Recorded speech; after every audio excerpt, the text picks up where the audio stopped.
Hello everyone, my name is Vardhan Garg and I welcome you all to Magnet Brains. So भाई Magnet Brains एक ऐसा platform है जहाँ पे आपको किंडरगार्टन से लेके क्लास 12 तक हर कोर्स मिल जाएगा. You can ask for anything. You can ask for CBSE board, you can ask for state board, you can ask for NTSE, you can ask for Olympiads, you can ask for NCERT book या किसी भी famous author की बात करें concern subject में सारा content आपको मिल जाएगा हमारे प्लेटफॉर्म पे. मतलब या तो हमारे यूट्यूब चैनल पे या फिर हमारे वेबसाइट पे या फिर हमारे ऐप पे. यहाँ मिल जाएगी आपको quality education and that too free of cost. Yes you heard that right, free of cost. 2 chapters है, 2 वीडियोस की बात नहीं कर रहा हूँ भाई, कंप्लीट कोर्स सेट की बात कर रहा हूँ. कंप्लीट कोर्स सेट आपको मिल जाएगा free of cost. All you need to do is come and learn from these videos.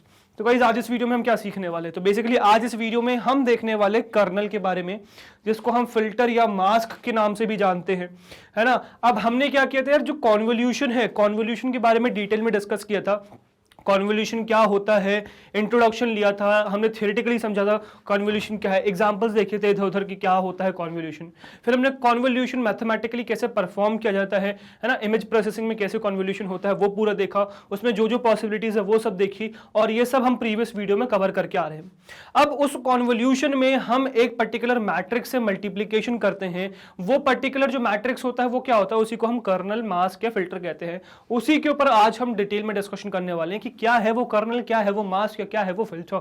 ठीक है, उनमें डिफरेंशिएशन नहीं देखेंगे, ऑल्दो डिफरेंस होता है तीनों में, बट उनका डिफरेंशिएशन नहीं देखेंगे. फॉर नाउ हमारे लिए कर्नल हो, मास्क हो या फिल्टर हो, सेम ही चीज है ना. बट वो एक्चुअली में क्या चीज मतलब क्या करते हैं, क्या कैपेबिलिटी होती है, क्या सिंगल सेम ही रहते हैं हर समय, या वो सब चीजों के आपको आंसर यहाँ पे आज मिल जाने वाले हैं. मतलब आज की वीडियो का एजेंडा है कर्नल को डिटेल में समझना. मतलब वो जो मैट्रिक्स से हम मल्टीप्लिकेशन करवा रहे हैं या फिर वो जो मैट्रिक्स है जो स्लाइड कर रहा है उसके ऊपर डिटेल में डिस्कशन करना. बट इसको आप फील ज्यादा बेटर कर पाओगे अगर आप प्रीवियस कॉन्वोल्यूशन के वीडियोस देख के आएंगे. अगर आपका कॉन्वोल्यूशन क्लियर है, कॉन्वोल्यूशन पे पूरी पकड़ है, कॉन्वोल्यूशन समझ में आ चुका है, देन उसके बाद ये चीज समझने में कोई दिक्कत नहीं होगी आपको. So what I suggest you, क्या आ रहे आप प्रीवियस वीडियो जरूर देख के आइए, है ना. मिलेंगे कैसे प्रीवियस वीडियोस, तो नीचे डिस्क्रिप्शन बॉक्स में जाइए, आपको एक लिंक मिलेगी जो कि कंप्लीट प्लेलिस्ट की ऑफ क्लास 10th AI, है ना. और उसमें हमारा लास्ट चैप्टर चल रहा है फिलहाल, कंप्यूटर विजन. तो कंप्यूटर विजन सर्च कर लो उस पर्टिकुलर प्लेलिस्ट में, लिंक क्लिक करोगे प्लेलिस्ट ओपन हो जाएगी, ये चैप्टर सर्च कर लीजिए कंप्यूटर विजन. इसके अलावा बाकी चैप्टर्स भी आपको इसी प्लेलिस्ट में मिल जाएंगे and this is the last chapter. तो इसी वजह से दिस प्लेलिस्ट इज कंप्लीट, तो सेव कर सकते हो आप because this is a life saver. इसके अलावा क्या है यार, आपको जो है कंप्यूटर विजन वाले चैप्टर में अलग अलग कैटेगरीज बनी हुई है. इनिशियली हमने कंप्यूटर विजन के बारे में डिस्कशन किया था, ठीक है, कि क्या होता है कंप्यूटर विजन, एप्लीकेशंस क्या है, और अलग अलग डिस्कशन किया था कंप्यूटर विजन से रिलेटेड. उसके बाद फिर हमने ओपन सीवी के ऊपर डिस्कशन किया. ओपन सीवी क्या है यार, एक ओपन सोर्स लाइब्रेरी है फॉर कंप्यूटर विजन पाइथन के लिए, ठीक है. तो वो हमने डिस्कशन किया, पाइथन में कंप्यूटर विजन ओपन सीवी को पूरा यूटिलाइज किया है, पूरा यूज किया है. उसके बाद फिर कॉन्वोल्यूशन मिलेगा, वो कॉन्वोल्यूशन की पूरी कैटेगरी ही आपको देख के आ रही है, कॉन्वोल्यूशन पूरा डिटेल में देख के आना है. एंड उसके बाद जब अभी कर्नल समझोगे तो चीजें समझ में आने लग जाएंगी, ठीक है. तो इंपॉर्टेंट क्या है कि प्रीवियस वीडियो सारी देख के आए आप लोग बिकॉज दे आर इंपॉर्टेंट, है ना. एंड फटाफट हम कर्नल स्टार्ट करेंगे. लेट्स सी कि क्या है. आई एम होपिंग कि आप प्रीवियस वीडियोस देख चुके हैं, ठीक है. सो कर्नल क्या है basically, so a kernel is a matrix of weights, ठीक है. कर्नल क्या है, एक मैट्रिक्स है वेट्स का, which slides across the images and are multiplied with the input such that the output is enhanced in a certain desirable manner. अब देखो ये क्या चीज हो गई, जो काम हम करते आए हैं अभी तक उसी को बस हमने थियोरेटिकल फॉर्मेट में स्टेट कर दिया, मतलब एक स्टेटमेंट के फॉर्म में पुट कर दिया जो अभी तक हम प्रोसेस करते आए हैं. क्या a kernel is a matrix of weights. हमने कर्नल हमेशा क्या बनाया यार, इस तरीके से कुछ कर्नल बनाया ना, कि यार हम इस तरीके से कर्नल बना रहे हैं 1 1 1 0 0 0 एंड -1 -1 -1. तो इन पर्टिकुलर जो वैल्यूज है इन्हीं को वेट्स कहा जा रहा है. तो इन पर्टिकुलर वैल्यू को हम वेट्स कह रहे हैं और वेट्स का मैट्रिक्स है. ये क्या है, वेट्स का मैट्रिक्स है जो क्या करता है, विच स्लाइड्स अक्रॉस द इमेज, जो इमेज के अक्रॉस स्लाइड करता है. तो इसी हमने मैट्रिक्स को पूरा इमेज में स्लाइड करवाया है ना, ताकि हमें आउटपुट मिल जाए. तो अगेन ये क्या करता है, स्लाइड करता है, ठीक है. तो आप अगर प्रीवियस वीडियोस देख के आओगे तो यार समझ में आने लग जाएगा, मतलब कोई प्रॉब्लम नहीं होगी, क्योंकि पूरा डिटेल में हमने इस चीज को देखा है कि कैसे होता है ये, मतलब पूरा इंप्लीमेंटेशन हमने इसका सीखा है. तो previous videos are very important, है ना. चलिए, so image and are multiplied with the input, ठीक है, तो ये स्लाइड करता है across the image and are multiplied with the input, तो जो इनपुट क्या है, इमेज है, जिसमें भी आपको कॉन्वोल्यूशन ऑपरेशन परफॉर्म करना है, तो वो इनपुट इमेज हो गई, such that the output is enhanced in a certain desirable manner. अब जो उसको मल्टीप्लाई करके आंसर मिलेगा, मतलब जो अगेन एक मैट्रिक्स मिलेगी, जो अगेन एक इमेज होगी, वो क्या होगा, वो एनहांस्ड इमेज होगी एज पर आवर डिजायर, मतलब जिस तरीके से हमें चाहिए उस तरीके से हमें मिल जाएगी। अब भाई देखो, इमेज तो सेम है बट उसकी जो प्रॉपर्टीज है वो अलग अलग होने वाली है, तो क्या ये फिल्टर भी अलग अलग होते हैं? यस, आंसर इज यस, बिल्कुल अलग अलग फिल्टर होते हैं अलग अलग ऑपरेशन के लिए। जैसे अगर आपको किसी भी इमेज को वार्म करना है, मतलब उसको ब्राउनिश शेड ज्यादा से देना है, देन अलग फिल्टर आएगा। आपको ब्लूइश शेड देना है, कूल करनी है इमेज को, अलग से आएगा। ब्लैक एंड व्हाइट करनी है, अलग से आएगा, ठीक है। ग्रे स्केल में देना है, अलग से आएगा। अगर आपको मतलब there are different types of varieties. अगर आप अपना फोन का कैमरा खोले तो there you will see different types of filters, या फिर चलो आप फोन का कैमरा रिकॉर्ड करते समय भी नहीं, जब आप फोटो एडिट करते हो then you see a lot of varieties, जिसमें आपको अलग अलग कलर शेड्स मिल जाते हैं। मतलब इमेज वही रहती है बट पिक्सल की इंटेंसिटीज चेंज हो जाती है, जिसकी वजह से अलग अलग इमेज की प्रॉपर्टीज देखने लग जाती है, अलग अलग शेड्स में इमेजेस देखने लग जाती हैं। एक्चुअली में वो कैसे होती है, वो ऐसे ही होती है। क्या उसके लिए हम सिर्फ एक सिंगल कर्नल का यूज करते हैं? Answer is no, there are different types of kernels for different properties, ठीक है। Each kernel has a different value for different kind of effects. अब इंपॉर्टेंट वही लाइन जो मैंने अभी आपको बताई, which is हर कर्नल के पास डिफरेंट वैल्यू होती है for different kind of effects. तो जिस भी टाइप का इफेक्ट आपको परफॉर्म करना है, प्रोड्यूस करना है, उस तरीके से यहां पे वेट्स या वैल्यूज डाले जाते हैं।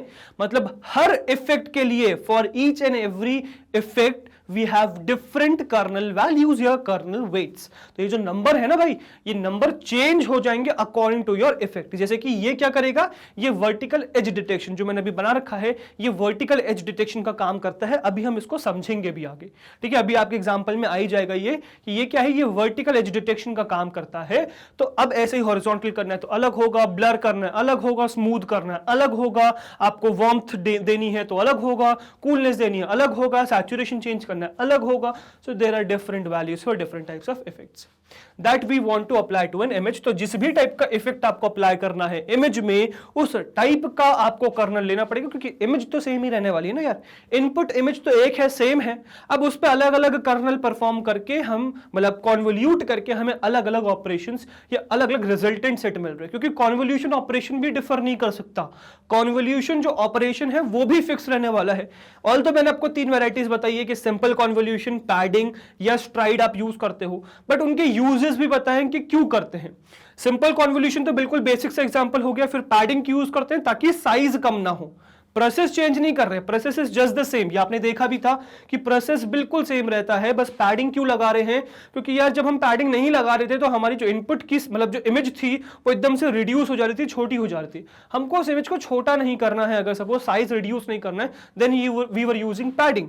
इसके अलावा हमने स्ट्राइड का यूज किया। स्ट्राइड का यूज क्यों किया, क्योंकि बहुत बार ऐसा होता है कि हम जब कॉन्वोल्यूशन परफॉर्म कर रहे हैं सो बहुत ज्यादा कॉम्प्लेक्स कैलकुलेशंस हो जाती है वहां पे, क्योंकि हर एक एक रो या एक एक कॉलम को छोड़ के वो कैलकुलेशन कर रहा होता है, विच इज वेरी कॉम्प्लेक्स। क्योंकि इमेज हमारे पास छोटी नहीं आती है, इमेज हमारे पास हाई क्वालिटी में बड़ी आती है, तो उस पर कॉन्वोल्यूशन परफॉर्म करना इज डिफिकल्ट।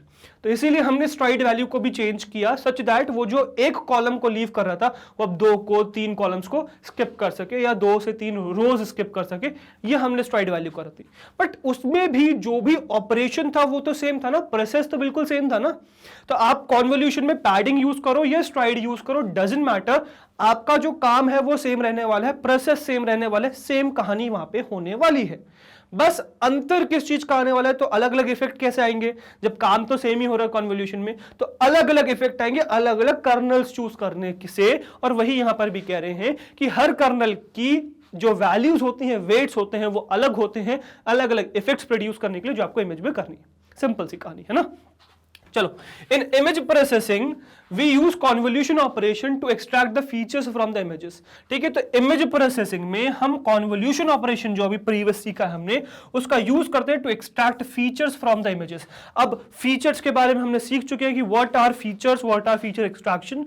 तो वही फीचर एक्सट्रैक्शन के लिए हम कॉन्वोल्यूशन का यूज करते हैं। तो कॉन्वोल्यूशन हमें वो फीचर्स एक्सट्रैक्ट करने में हेल्प करता है। जैसे मुझे एजेस निकालने हैं तो एज डिटेक्शन कर दूंगा, कॉर्नर्स निकालने, कॉर्नर डिटेक्शन कर दूंगा, ठीक है। तो मुझे जिस भी टाइप का चीज चाहिए, जो भी फीचर चाहिए, वो फीचर का मैं कर्नल लगाऊंगा, कॉन्वोल्यूशन परफॉर्म करूंगा and I will get that result, ठीक है। तो मुझे फीचर एक्सट्रैक्शन में कॉन्वोल्यूशन हेल्प करता है, ठीक है, which can letter B use for further processing specially in convolutional neural networks, है ना। और इस पर्टिकुलर फीचर एक्सट्रैक्शन के बाद जो हमें इमेज मिलती है, इसको मैं फर्दर प्रोसेसिंग के लिए दे सकता हूं, स्पेशली किस एल्गोरिथम के अंदर, कॉन्वोल्यूशन न्यूरल नेटवर्क सीएनएन के अंदर। तो कॉन्वोल्यूशन न्यूरल नेटवर्क सीएनएन एक पर्टिकुलर न्यूरल नेटवर्क है, आगे इसके बारे में डिस्कस करेंगे। पहले न्यूरल नेटवर्क को रिवाइज करेंगे, रिकैप करेंगे एंड फिर सीएनएन पे चलेंगे। तो हम आगे सीएनएन के बारे में डिस्कस करने वाले कि what are convolution neural networks. तो कॉन्वोल्यूशन न्यूरल नेटवर्क के बारे में आगे डिस्कस करेंगे, but point to note here is basically कि आप सबसे पहले कॉन्वोल्यूशन ऑपरेशन परफॉर्म करते हो, उससे फीचर्स निकालते हो और फिर कॉन्वोल्यूशन न्यूरल नेटवर्क को वो देते हो, ठीक है। The multiplying array is called kernel mask और फिल्टर। तो जो मल्टीप्लाइंग एरे होता है कॉन्वोल्यूशन में, उसी को हम कर्नल मास्क या फिल्टर कहते हैं। The dimension of the kernel matrix is how the convolution gets its name. For example in 2D convolutions the kernel matrix is a 2D matrix. तो जिस भी डायमेंशन का मैट्रिक्स है उसी के बेसिस पे उसका नाम डल जाएगा। अगर आप 2D मैट्रिक्स, 2D इमेज पे 2D कर्नल यूज कर रहे हो तो 2D मैट्रिक्स नाम आ जाएगा, 3D कर रहे हो तो 3D मैट्रिक्स नाम आ जाएगा, ठीक है। तो जो नाम है वो टोटली किस पे डिपेंडेंट है, आपके स्टाइल के डायमेंशन को यूज करो। मैथमेटिकली अगर हम बात करें, so mathematically a kernel is a matrix that works over the input image data. तो कर्नल एक मैट्रिक्स है जो इनपुट इमेज डेटा के ऊपर काम करता है। It simply carries out the dot product with the sub region of the input data.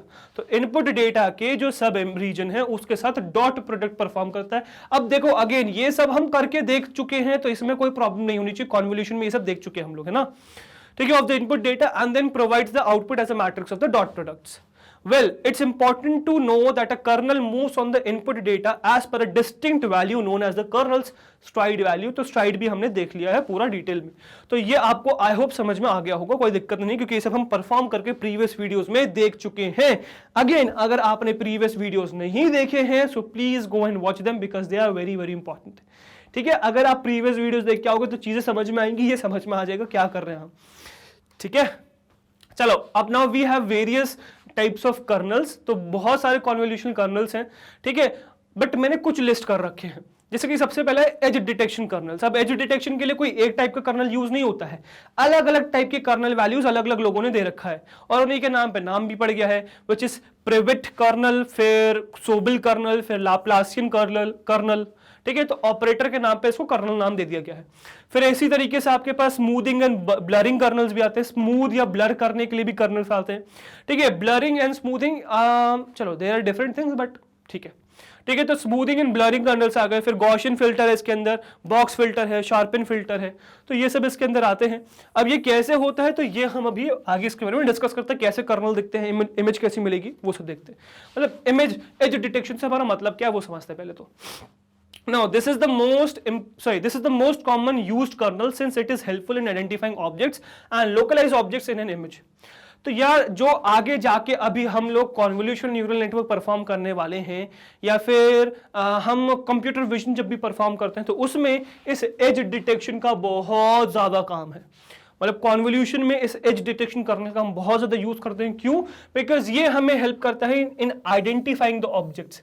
तो अगर मुझे अलग अलग ऑब्जेक्ट्स को आइडेंटिफाई करना है तो बहुत आसानी से मैं इस एज डिटेक्शन की मदद से पहचान सकता हूं, मैं लोकलाइज कर सकता हूं ऑब्जेक्ट्स को। तो इन सब चीजों में हेल्प करता है, जो कंप्यूटर विजन का ही एप्लीकेशन है, तो वही काम करने में मुझे ये डायरेक्टली हेल्प कर देता है। Now this kernel is based on the concept that the pixel that makes the edges of the objects in an image will result with values pretty higher than 0। तो बेसिकली ये कहना चाह रहे हैं कि ये जो कर्नल है इसका बहुत बेसिक सा कंसेप्ट ये है कि जहां जहां पर भी एजेस आ रहे हैं वहां पे जो पिक्सल की वैल्यू है वो हाई कर दो, मतलब व्हाइट की तरफ ज्यादा कर दो, एंड इसके अलावा के जो भी वैल्यूज है वो ब्लैक कर दो। So that is what they are saying. This kernel is based on the concept that the pixels that make the edges, तो pixels जो edges को बना रहे हैं किसी objects के in an image will result with values pretty higher than 0। इनकी जो pixel values होने वाली हैं वो 0 से बहुत हाई होने वाली हैं on the output image and rest of the pixels will be close to 0। और उसके अलावा उस edge के अलावा जितनी भी values हैं they would be 0 close to 0। तो बेसिकली पूरी इमेज आपको जीरो दिखेगी, डार्क दिखेगी बिल्कुल, एंड वो जो एजेस हैं वो आपको थोड़ा सा ब्राइट कलर की तरफ, व्हाइट कलर की तरफ देखने को मिलेगा, ठीक है। Now edge detection is a two-pass process. First the kernel convolutes across x-axis of the image array and then it is rotated to convolute its y-axis. अब देखो convolution कहा जा रहा है या टू स्टेप प्रोसेस है, बिकॉज दो तरीके से हम एज डिटेक्ट करते हैं, एक वर्टिकली एज डिटेक्ट करते हैं और एक हॉरिजॉन्टली एज डिटेक्ट करते हैं। तो that is what they are saying कि पहले आपको एक्स एक्सिस के अक्रॉस इसको डिटेक्ट करना पड़ेगा और फिर वाई एक्सिस के अक्रॉस डिटेक्ट करना पड़ेगा। दोनों अलग अलग कर्नल्स होते हैं, मतलब एज डिटेक्शन दोनों अलग अलग टाइप के होते हैं। बट आप बेसिकली एज डिटेक्शन जब बना रहे हो तो हॉरिजॉन्टल से ही वर्टिकल बना सकते हो, वर्टिकल से ही हॉरिजॉन्टल बना सकते हो, सिर्फ रोटेशन करना होता है। अभी समझ में आ जाएगा, डोंट वरी। जैसे सपोज मैं फिलहाल सबसे पहले आप लोग के लिए एक एग्जांपल ले आया हूं, विच इज प्रिवेट ऑपरेटर का, प्रिवेट एज डिटेक्टर कर्नल का या एज डिटेक्शन कर्नल का बेसिकली। तो प्रिवेट ने एक ऑपरेटर दिया, क्या दिया देखो, जो हम तब से डिस्कस करते आ रहे हैं। So the private operator for vertical as detection appears in the form of the following matrix. तो ये मैट्रिक्स आपको दिख रहा है, विच इज द सेम जो अभी तक हम मल्टीप्लाई करते आए हैं, 1 1 1 0 0 0 एंड -1 -1 -1। ये हम अभी तक यूज करते आए हैं। क्या है ये वर्टिकल एज डिटेक्शन के लिए है। क्या होगा अगर सपोज मेरे पास ये इमेज है, लेफ्ट में आपको इमेज दिख रही है, this is the image, suppose ये एग्जांपल है ना, ये एक इमेज है, इसको मैं कॉन्वोल्यूट करता हूं इस पर्टिकुलर वर्टिकल एज डिटेक्शन से, तो मुझे क्या मिलेगा, this would be the resultant image. अगर आप देख पा रहे हो तो सारी इमेज ब्लैक है, पूरी इमेज ब्लैक है। अच्छा, आई डोंट नो आपकी विजिबिलिटी इस चीज की कैसी होगी, बिकॉज कैमरा में जो विजिबिलिटी है वो थोड़ी सी चेंज हो जाती है, क्योंकि हमको इन इमेजेस को डिस्प्ले कराने के लिए थोड़ा सा इनका कॉन्ट्रास्ट वगैरह चेंज करना पड़ता है, तो थोड़ी सी इमेजेस चेंज हो जाती है। So it is very difficult to show you exactly the same images, but आप थोड़ा सा समझ सकते हो। मैं थोड़ा सा आपको यहां से समझा दूंगा, डोंट वरी अबाउट दैट, ठीक है। तो जैसे कि सपोज ये ओरिजिनल इमेज है, इसको मैंने कॉन्वोल्यूट किया इस पर्टिकुलर वर्टिकल एज डिटेक्शन से, तो जहां जहां पर भी एजेस हैं वहां मुझे क्या मिल जाएगा भाई, व्हाइट कलर की वैल्यूज मिल रही हैं। देखो ये सब क्या है, ये सब व्हाइट वैल्यूज है। जहां जहां पर भी वर्टिकल एजेस हैं, देखो ये ट्रीज के पास, कैनोपी के पास जो है वर्टिकल एजेस, मतलब वर्टिकल लाइंस है, तो मुझे वर्टिकल एजेस पे व्हाइट व्हाइट कलर दिख रहा है, नदी के पास व्हाइट मतलब एज दिख रहा है, तो वो व्हाइट कलर आ गया है, बाकी पूरी इमेज क्या है, ब्लैक है, ठीक है। So there is a strong vertical colour contrast between the river and the cliff. तो क्लिफ और रिवर के बीच में वर्टिकल मतलब बहुत स्ट्रॉन्ग सी क्या है, कॉन्ट्रास्ट वर्टिकल लाइन है, विच इज प्रोमिनेंटली विजिबल, जो प्रोमिनेंटली विजिबल भी है, दिख भी रही है। तो इसीलिए एज डिटेक्शन का काम कर दिया इसने। अगर रिवर पहचाननी है आपको, you can do it like this. अच्छा, जो हमने ओपन सीवी में किया है, ओपन सीवी में हम ये सब चीजें परफॉर्म कर सकते हैं और ये सब काम हम करके देख सकते हैं। It is very easy to do that, ठीक है। आगे समझाएंगे इसको, अभी फिलहाल वो हो जाएगा थोड़ा सा एडवांस्ड ओपन सीवी। अभी तक हमने बेसिक ओपन सीवी सीखा है, जिनका हम यूज करेंगे ये सब परफॉर्म करने में, ठीक है। चलो, और जैसे कि ये ऑपरेटर्स हम देख रहे हैं, ये ऑपरेटर्स के को जो है मतलब फंक्शन के फॉर्मेट में ये ऑपरेटर्स अवेलेबल है ओपन सीवी में, तो डायरेक्टली आप इनको अप्लाई भी कर सकते हो इफ यू वांट। आगे सिखाएंगे ये सब चीजें। चलो आगे बढ़ते हैं फॉर नाउ। तो नेक्स्ट अगर आप बोलोगे, so to apply horizontal edge detection we can rotate the kernel by 90 degrees. तो सेम प्रिवेट ऑपरेटर ही है ना, ऑपरेटर चेंज नहीं हुआ है, ऑपरेटर आपका प्राइवेट ही है, प्राइवेट ही है वो बंदा जिसने जो है आपका वर्टिकल एज डिटेक्टर दिया। एक वर्टिकली आप देख चुके हो, अब हम हॉरिजॉन्टल देख रहे हैं, तो हॉरिजॉन्टल में हमने कुछ नहीं किया है, बस रोटेट कर दिया कर्नल को बाय 90 डिग्री। तो वर्टिकल कैसा था यार, वर्टिकल था 1 1 1 0 0 0 एंड -1 -1 -1। इसको रोटेट कर दो तो ऊपर पूरा 1 आ जाएगा, देखो ऊपर पूरा 1 आ गया, फिर बीच में पूरा 0, फिर -1। तो हमने क्या किया, इसको 90 डिग्री से रोटेट कर दिया। सपोज इस तरीके से थी ये, तो मैंने इस तरीके से रोटेट कर दिया इसको 90 डिग्री से। तो 90 डिग्री से रोटेट कर दिया तो मुझे क्या मिल गया यार, these are horizontal edge detectors, ठीक है, these are horizontal edge detectors. अब अगर आप देखो सेम इमेज में हॉरिजॉन्टल एज डिटेक्टर को समझने की कोशिश करो कि हॉरिजॉन्टल एज डिटेक्टर क्या है, ठीक है। जैसे सपोज मेरे पास ये इनपुट इमेज है, ये क्या है, मेरे पास एक इनपुट इमेज है, इसको मैं कॉन्वोल्यूट कर रहा हूं इस पर्टिकुलर प्राइवेट ऑपरेटर से, तो मुझे क्या देखने को मिलने वाला है यार, इसमें मुझे देखने को मिला है ये जो लाइन है, हॉरिजॉन्टल जो लाइंस हैं, ये हॉरिजॉन्टल लाइंस आपको प्रोमिनेंटली इसमें देखेंगी, देखो व्हाइट व्हाइट कलर की, ये व्हाइट कलर की, और बीच बीच में थोड़ी थोड़ी सी और वर्टिकल ऐसे हैं, हॉरिजॉन्टल लाइंस थोड़ी थोड़ी सी और डिटेक्टर्स हैं, तो वो मुझे थोड़ा सा और हॉरिजॉन्टली देखने को मिल रही है, वो सब लाइंस व्हाइट व्हाइट। तो if you can observe it, तो ये सब डिटेक्शन करने का काम आता है। तो अब जब मुझे एज डिटेक्शन करना है तो मैं सिर्फ उस पर हॉरिजॉन्टल या सिर्फ वर्टिकल नहीं लगाऊंगा, दोनों एक साथ लगाऊंगा। तो इसीलिए कहा गया 2 स्टेप प्रोसेस है। पहले आप अब दोनों में से कुछ भी एक लगा सकते हो यार, पहले ऐसा कुछ फिक्स नहीं है, आप पहले वर्टिकल लगा लो फिर हॉरिजॉन्टल लगा लो, पहले हॉरिजॉन्टल लगा लो फिर वर्टिकल लगा लो, डजंट मैटर, बट आपको दोनों ही ऑपरेटर यूज करने पड़ेंगे, दैट इज इंपॉर्टेंट। नेक्स्ट इसके बाद आ जाएगा भाई आपके लिए Sobel operator, again as detection के लिए, बट सोबिल बंदे ने दिया था ये। So the Sobel operator emphasizes the edge more than the Hewitt operator by replacing ones in the central column with twos. मतलब बेसिकली क्या है, आपके पास ये वर्टिकल एज डिटेक्शन है, इसमें यहां पे भी इनिशियली 1 था ना यार, 1 था ना, तो इस 1 को रिप्लेस कर दिया इसने 2 से, तो रिप्लेसिंग 1 बाय 2, तो 1 को 2 से रिप्लेस कर दिया गया है सोबेल ऑपरेटर में, ताकि इस पे एम्फसाइज ज्यादा हो सके। So for horizontal edge detection you can use the following kernel which is this, तो इसको 90 डिग्री से रोटेट कर देते हो, ये ऑपरेटर बन गया। अब अगर जब आप इसको अप्लाई करोगे, so what you will get is, so मतलब ये हो गया सोबेल। अब इसके नेक्स्ट आता है Laplacian operator. So the Laplacian filter is an approximation to the second spatial derivative of the image. कुछ समझ में नहीं आया ना, नहीं आएगा, समझा रखा आगे, ठीक है। सो लाप्लासियन फिल्टर क्या है, अप्रोक्सीमेशन है to the second spatial derivative of the image, तो इमेज का सेकंड स्पेशल डेरिवेटिव है, ठीक है, उसका approximation. Now if that sounds confusing, don't worry, in practice it basically means that द Laplacian filter highlights areas where the intensity of the pixel values is changing drastically। तो जहां पे pixel values की change एकदम drastically हो रहा है, उस पे जो है फोकस करता है, ठीक है। सो consequently it is a very popular filter for detecting both vertical and horizontal edges at once। so this is the operator, basically mix हो गया भाई, इसमें vertical और horizontal mix हो गया। so the Laplacian is most commonly approximated with the following filter, मतलब approximation है, possibilities बहुत सारी है, बट ये अप्रोक्सीमेशन है।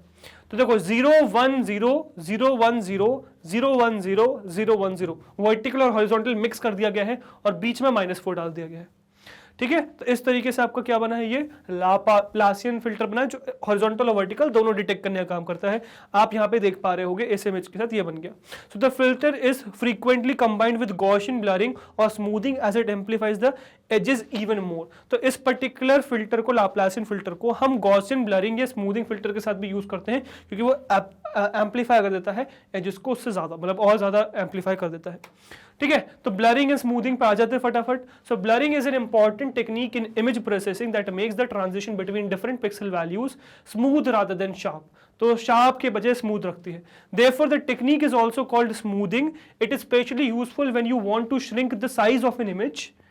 Some sharp details will inevitably be lost. With smoothing, you can distribute the color transition over more pixels, which preserves the edges, even if the image is smaller overall. तो small होते हुए भी वो edges को preserve करके रखता है और जो पिक्सल वैल्यूज है उसको डिस्ट्रीब्यूट कर देता है यूनिफॉर्मली, ठीक है। तो ये काम है आपका स्मूथिंग का। कौन करता है, देखो भाई ये करता है Gaussian filter. So the Gaussian filter weighs intensities according to a normal or Gaussian distribution. A Gaussian distribution has the characteristic form of a bell curve. The curve peaks at the center and flattens out the further you get away from the center.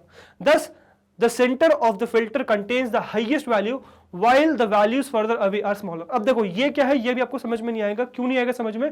Because इसका mathematical explanation ज्यादा है।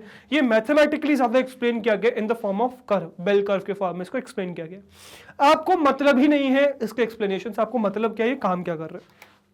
तो काम कुछ ये कर रहा है और उसकी है क्या, बेसिकली ये आपको पता होना चाहिए, ठीक है। So the following kernel is a discrete approximation to the Gaussian distribution. तो ये गॉसियन डिस्ट्रीब्यूशन का अप्रोक्सीमेशन है। जब आप इस तरीके से मल्टीप्लाई करते हो तो you get this smooth image. इस तरीके से आपको स्मूथ मिलती है image. This is your original image, आपने गॉसियन फिल्टर अप्लाई किया, this is the result you will gate, ठीक है। तो आपको ये गॉसियन फिल्टर याद होना चाहिए कि है क्या, ठीक है। चलो नेक्स्ट आगे बढ़ते हैं। बॉक्स फिल्टर क्या है? So the box kernel is a simple filter that calculates the mean of the pixels in the area covered by the filter. तो बेसिकली जिस भी एरिया में ये है उसका मीन निकालने का काम करेगा। This also has a smoothing effect, इसका भी स्मूथिंग इफेक्ट होता है। Contrary to the Gaussian filter which weighs pixel according to a normal distribution. तो नॉर्मल डिस्ट्रीब्यूशन के अकॉर्डिंग जो करता है the box filter weighs all pixels equally, ये इक्वली वे करता है। अब देखो नॉर्मल डिस्ट्रीब्यूशन, अगेन वही हमने गॉसियन में देखा वो भी हमारा कंसर्न नहीं है, वो मैथमेटिक्स का पार्ट हो गया है ना, ठीक है। द बॉक्स फिल्टर, अच्छा मैथमेटिक्स में भी हायर मैथमेटिक्स का पार्ट हो गया, ठीक है, आप आगे जाके पढ़ोगे, अभी नहीं है आपके सिलेबस में मैथ्स में। Now the box filter is faster and easier to calculate than the Gaussian filter, तो इसको जो कैलकुलेट करना है वो जल्दी और आसान भी है, ठीक है। तो ये आपका फिल्टर है, ये ध्यान रखना 1/9 ब्रैकेट में ऑल वंस, ठीक है। सो जब आप अप्लाई करोगे so you will get something like this, ये आपकी ओरिजिनल इमेज है, ये आपका क्या है, ये बॉक्स फिल्टर है। When you will apply you will get this resultant image, ठीक है। So this is the result set, ये ध्यान रखिएगा, ठीक है। इसके बाद नेक्स्ट आता है बॉक्स फिल्टर के बाद आपके पास है शार्पन फिल्टर। अब शार्पन फिल्टर शार्पनिंग का काम करता है। So filter to sharpen images, accentuate edges, they essentially do the opposite of blurring. तो ब्लरिंग का ऑपोजिट काम करने का काम करता है क्या, शार्पन इमेज फिल्टर्स। तो देखो पता है क्या है कहानी, एक्चुअली कहानी क्या है, जो अभी तक हमने स्मूथिंग देखा या फिर हमने जो ब्लरिंग देखा उसमें क्या है, उसमें एजेस पे बहुत ज्यादा डोमिनेंस नहीं होता, एजेस पे बहुत ज्यादा ध्यान नहीं रखा जाता, एजेस के जो पिक्सल्स है उसको एवरेज आउट करके डिस्ट्रीब्यूट कर दिया जाता है, ठीक है। बट शार्पनिंग में क्या करा जाता है, जो एजेस हैं उसके पिक्सल्स को उभारा जाता है, डिफरेंशिएट किया जाता है, ठीक है। So sharpening an image increases the contrast between bright and dark regions to bring out features. तो features को बाहर निकालने के लिए bright और dark region में contrast increase कर दिया जाता है। The sharpening process is basically the application of a high pass filter to an image. Example देखिए, so this is the example. The following array is a kernel for a common high pass filter used to sharpen an image. तो इसका आप use करते हो basically sharpen करने के लिए image को, ठीक है। तो कुछ इस तरीके से आपको देखने को मिलेगा भाई, ठीक है। अब एक कॉमन सा कर्नल जो है, so a common kernel for sharpening images is the following one. तो इससे पहले भी था एक, ये भी है, ठीक है। इसमें क्या देखो -1/9 ओवरऑल यूज कर रहे हैं, मिडिल में 1 वैल्यू यूज कर रहे हैं। यहाँ पे क्या हो गया 0 -1 0 0 -1 0 0 -1 0 0 -1 0 बीच में 5 यूज कर रहे हैं। सो एक शार्पन फिल्टर हो गया। तो हम जब इस इमेज पे ये शार्पन फिल्टर लगाएंगे so you will get this type of image, इस तरीके से आपको इमेज मिल जाएगी। तो ये थे यार आपके कुछ कर्नल्स। आपको अभी फिलहाल जो ध्यान रखना है, मतलब इंपॉर्टेंट क्या है यहाँ पे ध्यान रखने के लिए, कि आपको कर्नल्स के नाम याद हो और उनकी जो भी कर्नल वैल्यूज हैं वो वैल्यूज याद हो, दैट इज इंपॉर्टेंट। इसके अलावा क्योंकि एग्जांपल्स में कभी कभार पूछ सकते हैं, फॉर टाइम बीइंग जो भी आपके सिलेबस में बेसिकली बता रहा हूँ, कर्नल क्या होता है ये समझ में आना चाहिए, फील आना चाहिए कर्नल का कि क्या है वो, है ना, बस ये चीज है। आप इन कर्नल वैल्यूज को अलग अपने हिसाब से बना सकते हो, अपने हिसाब से भी चेंज कर सकते हो और अपने हिसाब से भी अपने नाम पर एक कर्नल डाल सकते हो। तो अपना नाम डालो, दिस इज योर कर्नल, ठीक है। तो अगर आप एक ऐसा कर्नल निकाल सकते हो जो स्पेसिफिक कुछ उसमें से एक्सट्रैक्ट कर पा रहा है, then you can name it your kernel definitely, ठीक है। So that is the situation with kernel. अब इसके बाद हम नेक्स्ट इस कर्नल को यूज करते हुए या फिर हम इस कॉन्वोल्यूशन ऑपरेशन को, तो बेसिकली कॉन्वोल्यूशन ऑपरेशन अब हमारा समाप्त हो गया है, क्योंकि कॉन्वोल्यूशन पूरा ऑपरेशन तो हम सीख ही चुके थे, उसमें जो बेसिकली एक मेन कड़ी थी कर्नल की, वो कर्नल भी हमने डिस्कस कर लिया। अब इसके बाद आगे हम देखेंगे कि किस तरीके से हम कॉन्वोल्यूशन न्यूरल नेटवर्क को अप्लाई करते हैं। बट उससे पहले जरा न्यूरल नेटवर्क को रिकैप करेंगे, ठीक है। तो आगे आने वाली वीडियोस के लिए वेट करिएगा for that. For time being हम आगे बढ़ेंगे। नेक्स्ट आपको देखने को मिलेगी क्या, 100% free high quality education only on one platform which is magnet brains. So Magnet brains इकलौता ऐसा प्लेटफॉर्म है जो आपको प्रोवाइड कर रहा है 100% free high quality education from the top courses of India, from the top educators of India in these top courses of ours, which is CBSE English Medium, NTSE, Olympiad, CUET, Spoken English, CBSE Hindi medium, UP board, Bihar board. ये हमारे top courses हैं जो आपको मिल जाएंगे हमारे इन 3 platform पे, which is सबसे पहला है हमारा YouTube channel magnet brains, go and subscribe that. फिर है हमारा ऐप जो आप प्ले स्टोर से डाउनलोड कर सकते हैं, नाम मैग्नेट ब्रेन्स ही है। फिर है हमारी वेबसाइट जो आप सीधे सीधे एड्रेस बार में डाल सकते हो, www.magnetbrains.com। अब इन तीनों ही प्लेटफॉर्म पे आपको मिल जाएगी 100% free high quality education from the top educators of India, है ना, एंड 100% फ्री वॉचिंग है, ठीक है। किसी भी टाइप का साइन अप लॉगिन तो है ही नहीं, कूपन कोड भी नहीं लगाना है आपको, बाय नाउ की कहानी है ही नहीं। A to Z complete free of cost content आपको यहाँ मिल जाने वाला है, ठीक है। और मैग्नेट ब्रेन्स के द्वारा जो books and e books launch है वो उसका लिंक आपको नीचे डिस्क्रिप्शन बॉक्स मिल जाएगा, so you can go and fetch that, ठीक है। सो मैग्नेट ब्रेन्स के बुक्स एंड ई बुक्स मिल जाएंगे। बाकी just stay tuned with us on social media platform which is YouTube, Facebook, Instagram, Twitter and Telegram, हर जगह है भाई हम लोग। So you can stay connected with us everywhere, ताकि कोई भी नया कोर्स आए, कोई भी नई वीडियो आए तो तुरंत आपको पता चल जाए। और गाइज अगर आपको हमारी मेहनत अच्छी लग रही है, कंटेंट पसंद आ रहा है, वीडियोस अच्छी लग रही है, प्लेलिस्ट पसंद आ रही है, अगर आपको लगता है कि आप हर रोज हमसे कुछ नया सीख रहे हैं, अगर आपको लगता है कि आपको आपके एग्जाम्स में हेल्प हो रही है हमारी वजह से, तो हमारे साथ यानी कि मैग्नेट ब्रेन्स से जुड़े रहिए, बिकॉज हम लाते हैं आपके लिए किंडरगार्टन से क्लास 12 तक हर कोर्स फ्री ऑफ कॉस्ट, हर कोर्स में हम आपके साथ हैं। सो वी एक्सपेक्ट आप भी हमारे साथ इस तरीके से बने रहेंगे, राइट। मैं आपसे मिलता हूं नेक्स्ट वीडियो में, till then goodbye, thank you very much.